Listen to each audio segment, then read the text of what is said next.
No último editorial eu falei com vocês de uma ação que a Associação de Policiais de São Paulo move, inclusive contra a Rede Globo, Band e outras emissoras, por terem chamado a atuação dos policiais de chacina. Só que pouco se dá atenção quando o caso é o contrário. Quando quem é covardemente levado e tirado a vida é um policial. Essa imagem que eu trago aqui para vocês e essa reportagem da Record, da R7, é o retrato hoje da violência no Brasil. E a gente precisa discutir sobre isso. Polícia Militar, PM, morre com um tiro na cabeça em São Paulo, horas após de carregar a bandeira do Brasil no dia da independência. Eduardo Sabatini Júnior, 41 anos, atingido na cabeça por um disparo durante uma operação em Itapira, no interior de São Paulo. Atenderam um chamado. Ao cumprir esse chamado, tentando fazer o papel de salvar os outros, foi alvejado na cabeça. Cadê a manifestação dos ministros de Direitos Humanos? Cadê a manifestação da turma da esquerda? Cadê a manifestação do ministro da Justiça, Flávio Dino?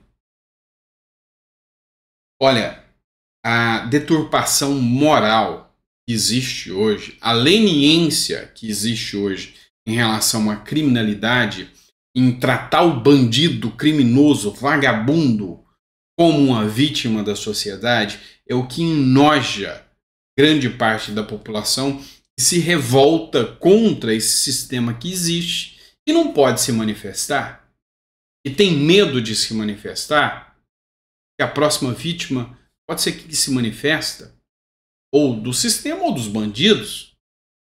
Esse é o Brasil de hoje. Essa é a democracia relativa que o Lula defende. E a gente sabe muito bem o quanto o crime dá lucro para essa gente. Complicado demais. Vamos partir para outra matéria aqui para vocês. Matéria do jornal O Antagonista. Michel Temer, durante a Lide que acontece na Itália, um evento para empresários brasileiros e italianos, ele tratou do caso do golpe, como é conhecido pelos petistas. Se alardeia e hoje está muito na moda a narrativa. Concordo, é o que supera a realidade. A narrativa é de que houve absolvição. Não houve absolvição. Não houve exame. Condenação ou não deu-se no Congresso, diz Michel Temer sobre o impeachment de Dilma Rousseff. Lula deveria ser empichado por atentar contra as instituições, chamando o caso da Dilma Rousseff de golpe. Isso sim. Não falam tanto que atenta-se contra a democracia? Cada vez que Lula fala que o impeachment de Dilma Rousseff foi golpe, Lula atenta contra o Congresso Nacional, que é um poder legitimamente eleito, que legitimamente retirou a Dilma Rousseff porque a competência está prevista na Constituição, e a própria Constituição disse: compete ao Congresso Nacional o processo de impeachment. A lei de impeachment está lá, é clara, cumpriu-se a lei. Então entenda. Decisão jurídica é decisão jurídica. Decisão política é decisão política. Impeachment não é jurídico, é político. Então, não é golpe. Tem que ser muito despreparado e muito desconhecedor das regras legais do Brasil e políticas para dizer que o impeachment foi golpe. Enfim. Né? Essa mesma gente que pediu o impeachment de Bolsonaro o tempo todo disse que o impeachment é um golpe. Reitero a vocês aquela frase que eu uso muito para representar a direita. Se é eu que mando em você, democracia. Se você manda em mim, é ditadura. Pois é. São dois pesos e duas medidas e, segundo a visão da esquerda, pau que dá em Chico sempre vai funcionar para Francisco. Outra matéria, vamos falar de eleições, tá? Matéria do Conexão Política, bolsonaristas estudam romper com Ricardo Nunes em São Paulo e lançar nome à prefeitura.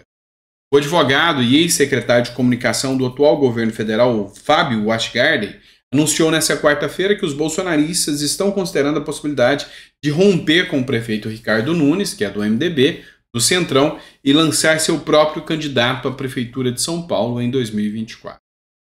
Durante o desfile de 7 de setembro que aconteceu em São Paulo, Tarcísio de Freitas e Ricardo Nunes dividiram o palanque. O fato é que Bolsonaro já teve reuniões, já esteve junto com Ricardo Nunes para a prefeitura de São Paulo. E aí, o Ricardo Nunes, numa palestra, ele foi questionado se estaria com o Bolsonaro. E ele rechaçou o Bolsonaro e o bolsonarismo. E aí, eu acho engraçado, porque os apoiadores de Bolsonaro, eles falam muito em traição. Ah, traiu o Bolsonaro, traiu o Bolsonaro. Vem cá, pessoal. Viram o tipo de gente que eles mesmos procuram para estar do lado deles? Frota, Hasselmann, agora Nunes, Dória. Ah, mas são os traidores. Peraí, o cara antes de ter o apoio já está falando, não, eu não sou Bolsonaro. Eu não quero saber, não, eu não me alinho ao Bolsonaro. Depois de ter uma reunião pública dizendo que vai ser o candidato do Bolsonaro. Ah, vocês estão de brincadeira, né? E aí, eu mesmo tinha criticado o Ricardo Nunes falando, ó, o Ricardo Nunes está só de olho, o Ricardo Salles só está de olho na prefeitura e está tecendo críticas aí para causar o caos. Meu amigo, não é bem assim, não. Eu estou vendo que o Ricardo Salles está bem coerente e viu que o Ricardo Nunes vai ser o quê? Vai ser um outro Dória da vida dentro da prefeitura de São Paulo. E o Washgarden tem potencial, Bolsonaro tem potencial para encarar aí. Porque o voto da direita, eu garanto para vocês que não vai para o Nunes. Né? Não vai para o Ricardo Nunes. E aí, se você parar para analisar, fazer uma análise concisa da situação, tem um Boulos tá liderando nas pesquisas. A Tabata Amaral falou que quer entrar no páreo. Se entrar, vai dar briga. Né? Vai tirar voto do outro. E aí, o Haddad não vai tentar. Vai tentar. A esquerda já tem uma divisão. O Kataguiri já quer tentar. Ele não tem um voto do bolsonarismo, mas ele tem um voto de uma turma que é anti-PT e vai para o Kataguiri. Está marcado com 8%. Sabe, a eleição em São Paulo ainda está bem nebulosa, não dá para saber ao certo que rumo que ela vai tomar. Mas saibam que é uma decisão, é uma eleição muito importante. 2024 vai ser um abre-alas para 2026. Revista Oeste, pessoal. Olha só, ponto chega a alguns lugares. E eu me perguntava, sinceramente, não, eu vou até te perguntar, você já se perguntou como é que as pessoas são tão passivas e inocentes para permitir chegar numa ditadura? Como que a Venezuela chegou naquela situação? Como que o Cuba chegou naquela situação? Como que a Nicarágua, como que Mianmar chega numa situação onde a ditadura de Mianmar condena um jornalista a 20 anos de prisão pelo crime de noticiar ciclone? Acompanha comigo essa matéria, só para você ver. A ditadura de Mianmar condenou um fotojornalista a 20 anos de prisão com trabalhos forçados por causa de sua cobertura das consequências de um ciclone mortal. A informação foi divulgada na quarta-feira, dia 6, pelo Myanmar Now, agência de notícias independente e que Sai Zhao Talk, o jornalista condenado, trabalhava. O fotojornalista de 40 anos estava na cidade de Sitwe, capital do estado de Rakhine, fazendo a cobertura das consequências do ciclone Mocha. A tempestade matou mais de 148 pessoas, muitas delas da minoria perseguida Poingawa. Também danificou 186 mil edifícios.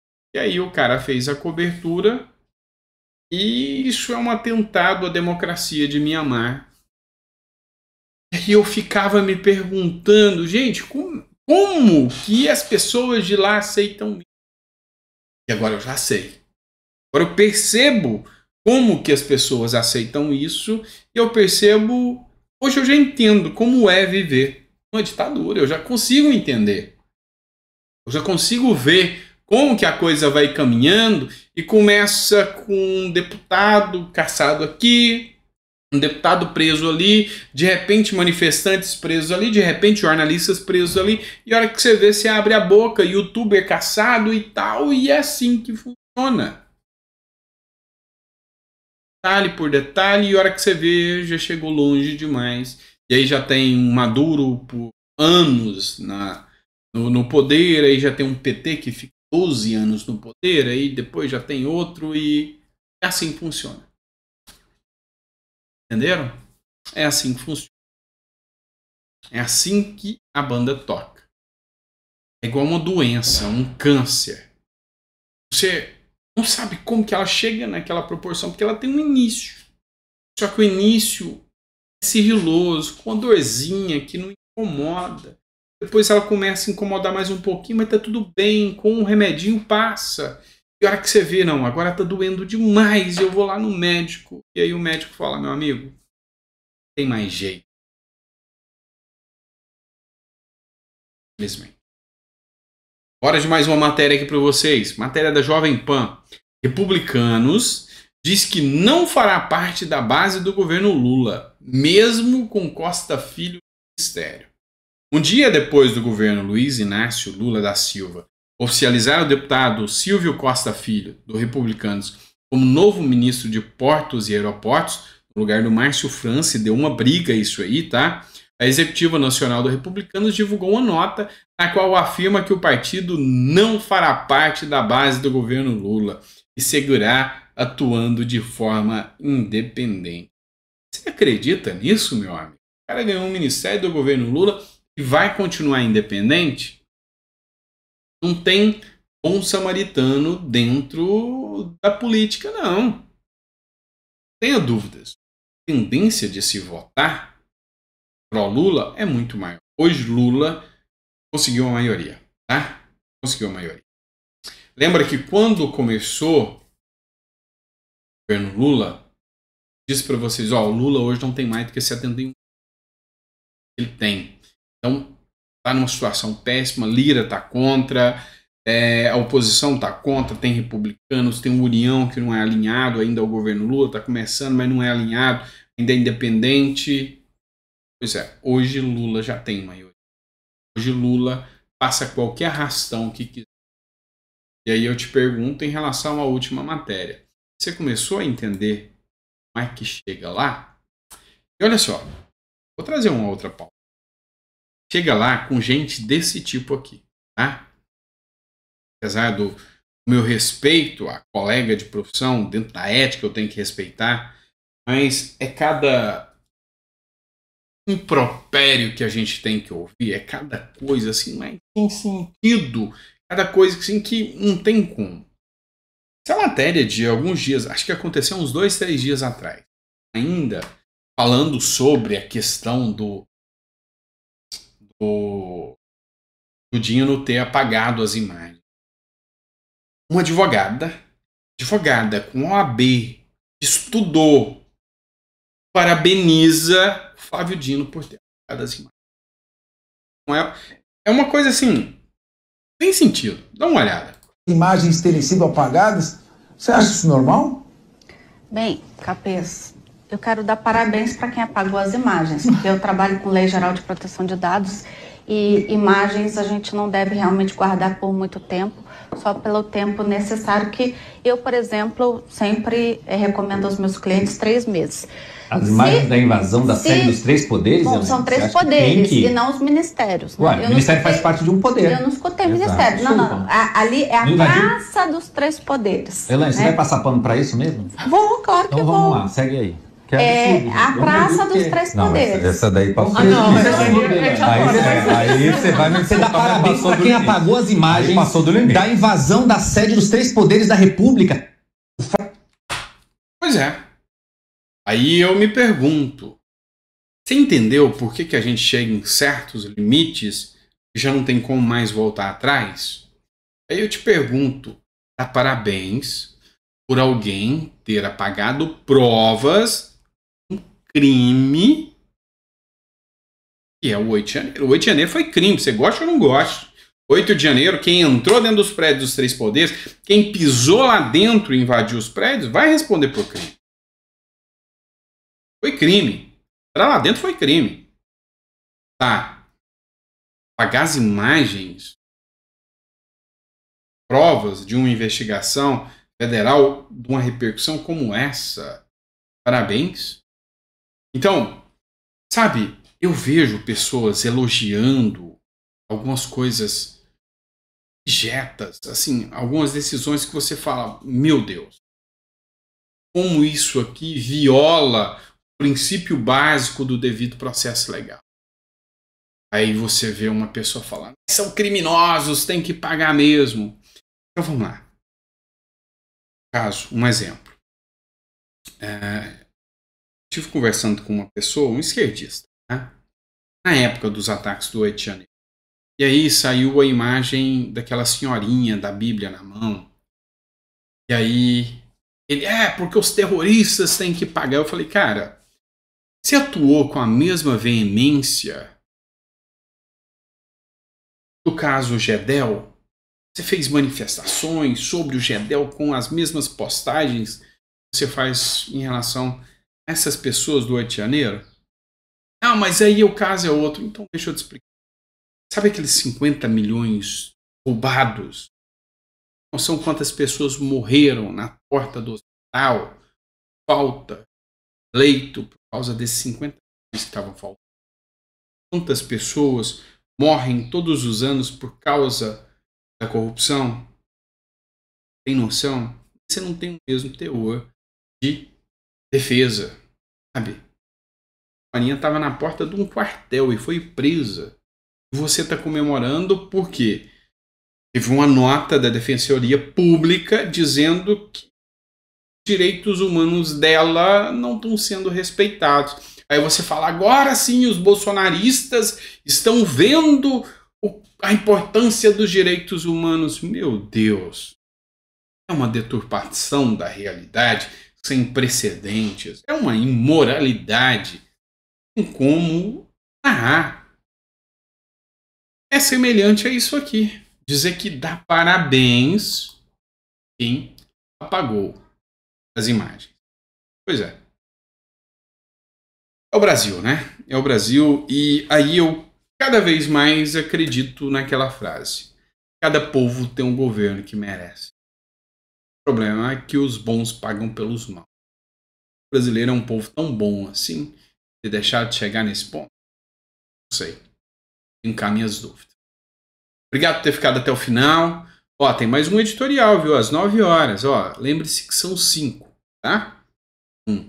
9, meio-dia, 4 horas da tarde, 1 às 7 horas da noite e 1 às 9 horas.